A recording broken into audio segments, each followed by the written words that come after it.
Donald Trump sees that the end is near, and Donald Trump and his own attorney general, they fear an imminent arrest of Donald Trump after his term ends. They're worried about that happening. They're worried about that fear. So who's Donald Trump trying to now appoint officially as the attorney general? His former criminal defense attorney. It's Todd Blanche, who's the acting AG. But even though this guy doesn't appear to be confirmable, he's someone who Donald Trump wants. Trump wants his own criminal defense attorney who made a pretty stunning admission about his fear about what happens at the end of Donald Trump's term. And he kind of had a major tell where he's like, I'm not worried about me. I'm worried about what they're going to do to Donald Trump after he's out of office and if Democrats take control of the House. And to me, the big tell is also he is worried about himself. And then I want you to take a look at the other move that Donald Trump made, which to me also signals that he's in self-preservation mode. So he now says he wants to appoint Bill Pulte as the acting ODNI head, the Office of Director of National Intelligence, despite CNN reporting that we knew this without the CNN report, but they just confirmed he's never had a security clearance. He's never had a security check on him. I mean, to become any senior intelligence official, you need to have the highest level of security clearance, and you have to go through security checks and security background checks. Never had a security clearance granted to him. He's the guy, trust fund guy. Donald Trump put him in some obscure housing agency and also to head Fannie and Freddie. He's still going to stay in those positions, but he's the guy who would go through your mortgages and people's mortgages and then try to flag him for Trump to say, look, this person misrepresented this in their mortgage. Go criminally prosecute people who you don't like politically. And so Trump wants to put him now to run ODNI, the Office of Director of National Intelligence. And Trump said, I just want to do it for a temporary period of time. Trump knows the guy's never going to be confirmed, the same way it's likely Blanche isn't going to be confirmed. But Trump wants this guy to have the most sensitive information to in my opinion, to harvest all of the records on people. Layer in what I think is going on with some of these AI companies behind the scenes that are working with the government to get a lot of private and personal information on people. And I think I'm giving you my opinion here, but if you add these pieces together, there seems to be a plan in terms of also self-preservation to put Donald Trump's guy in my view, to abuse the intelligence that we have in order for Donald Trump to basically create his own ways to, in his mind, wiggle out of future ramifications and to go after people who he doesn't like. Let's just break this down piece by piece. You have Acting Attorney General Todd Blanche saying that he's working to install roadblocks to prevent Democrats from prosecuting Donald Trump and his associates in the future. Let's play this. Democrats have been talking a lot about what they call Project 2029, their plans to prosecute the president, administration officials, ICE agents after the term is up if they regain power either on Capitol Hill or in the White House. Do you believe that's a possibility? And what can be done to prevent this kind of political retribution from Democrats? Well, do I believe it's a possibility that the Democrats will go after President Trump, his family, anybody that knows him, anybody that worked for him? I think they've proven that to be true. And what can we do about it is we can just keep on exposing. When we learn about the weaponization that happened for many years, we can keep on exposing it and putting roadblocks in place so it never happens again. I don't worry about, for myself, what happens in the future. I worry about this country. I worry about Democrats, some Democrats coming out and actually already forecasting what they're going to try to do if they get leadership again. And that's something the American people see too. The American people saw them do it for 4 years. You should know what a horrible way that question was framed. What are you going to do about the political retribution? I mean, I think we all see the conduct taking place that deserves accountability. But see, when he's saying roadblocks and we're going to put roadblocks in the way of justice, to me, I think he's also referring to Bill Pulte. And as noted, despite being announced earlier this week as his next acting director of national intelligence, the highest intelligence community position in the United States, he's not yet been vetted, nor does he hold any security clearance granting him access to highly classified information. And I think the biggest tell how Trump wants Pulte to be his roadblock guy is what Trump said in the Oval Office the other day. Let's play it. And it's an acting position. It's not a permanent. He's not going to be permanent because, I don't think he'd want to be permanent. But he's a very smart guy, and he may find out some things about the rigged elections, et cetera, et cetera. I think he'd like to do it. I think he wants to do it very much. Got a lot of energy.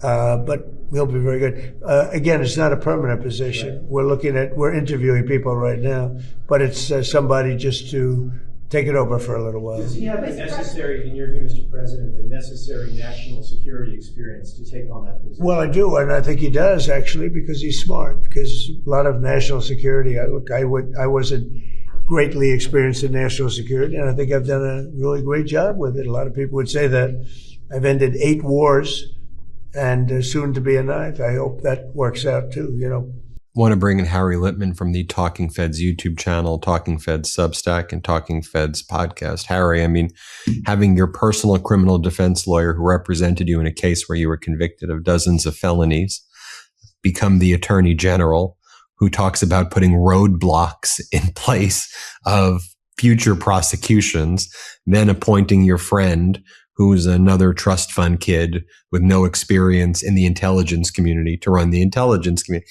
I don't know.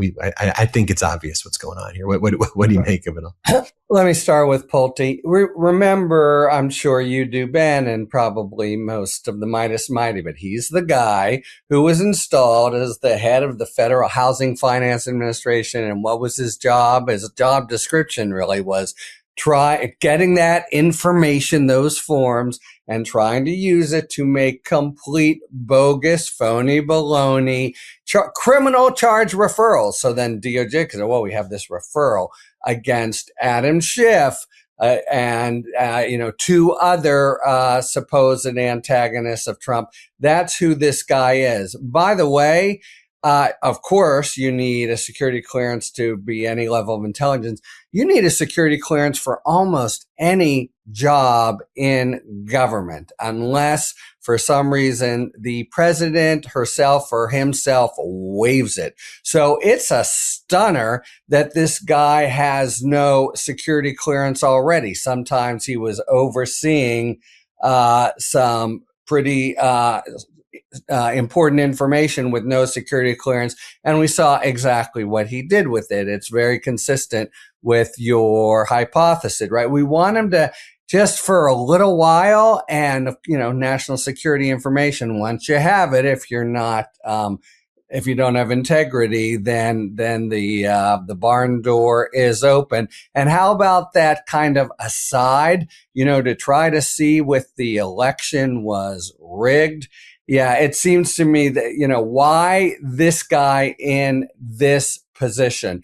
Does he have sufficient experience? Yes, because he's smart. Did you catch that one? I mean, this is he'll put in loyalists here and there, but to oversee the entire intelligence community, and this guy, doesn't pretend to have the least kind of national security. He's a businessman whom Trump likes, and someone who has been already shown himself to take information, exploit it, and try to make trouble. So yeah, give him the jewels to what will stop him is another way to put it. He said so there, I want the files on the whatever.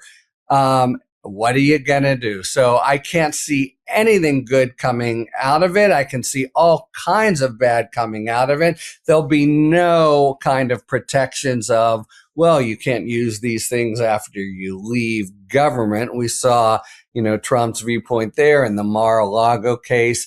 It's just a really sort of down and dirty, cynical move. And to me, this assurance that he gave twice, Trump, is just temporary.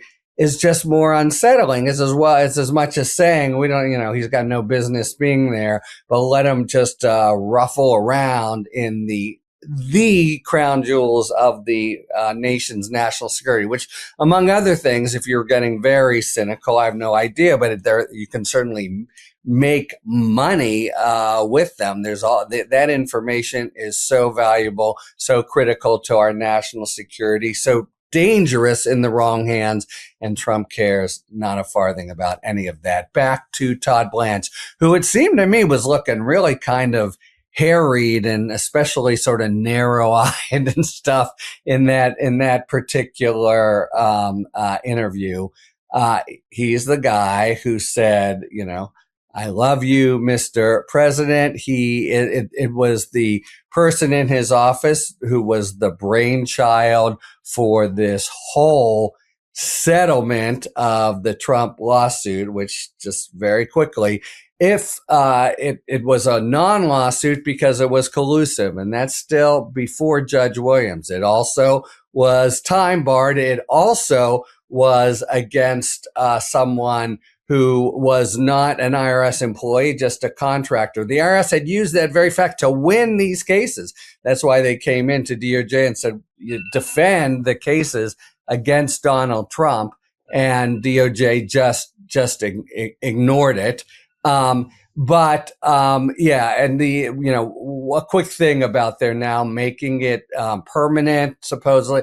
When Blanche was there, you had to put that in writing to even have any hope of placating the Senate. And I thought it was just kind of his way of being, tough talking, chin out, chest beating, to even say to the senator, no, I'm not putting it in writing. That's just the sort of way that he's become the fair-haired child for Trump, being kind of, I think the legal term would be kind of a dick out there. But now the final thing, the no mention of this out fucking outrageous surrender for all audits.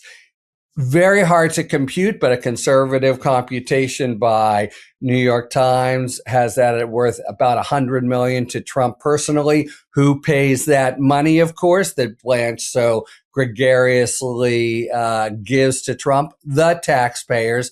But he is in a hard spot. He's trying to have it both ways, man, and this is not over yet. It looks as if the Republicans are maybe being supine again, and they got rid of the big slush fund. The more outrageous aspect of this whole agreement is this huge taxpayer-funded bounty to Trump. And he's tried to say, it's typical to do that in settlement agreements. That means he's relying again on the settlement agreement, and all the problems with that come to the fore and defeat it legally and get thrust in front of the Republican Senate. But if it's not that, okay, we, all these problems, and we know we have to answer that in front of Judge Williams. No, it's just a freestanding, it's not tethered to the settlement agreement. Take a beat, you Midas Mighty, and understand what he's saying. It's just a friggin' giveaway. Hi, Mr. President, it's your lucky day. I am, in return for nothing, giving you $100 million of taxpayer funds. So it's either in return for something that looks like it could be worth $1,000, that's the statutory max on Trump's lawsuit, but really is worth nothing in return for $100 million, or something literally worth nothing, untethered, just the AG calls up and gives him $100 million because he loves him so much.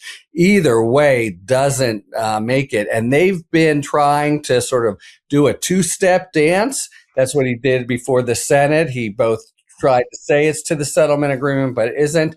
and they're going to be they're going to have to come down, I think. And the first thing that's going to be, I know I'm going on for a while, but I am really hot and bothered about this one. In a week, they're supposed to submit a brief to Judge Williams. Did you defraud me when you said this was a voluntary settlement agreement? They're going to try to wriggle out. They're going to try to say it doesn't matter anymore because we got rid of it. But then she'll say, wait a second, and she'll hold their feet to the fire. A, because it was conduct that already passed.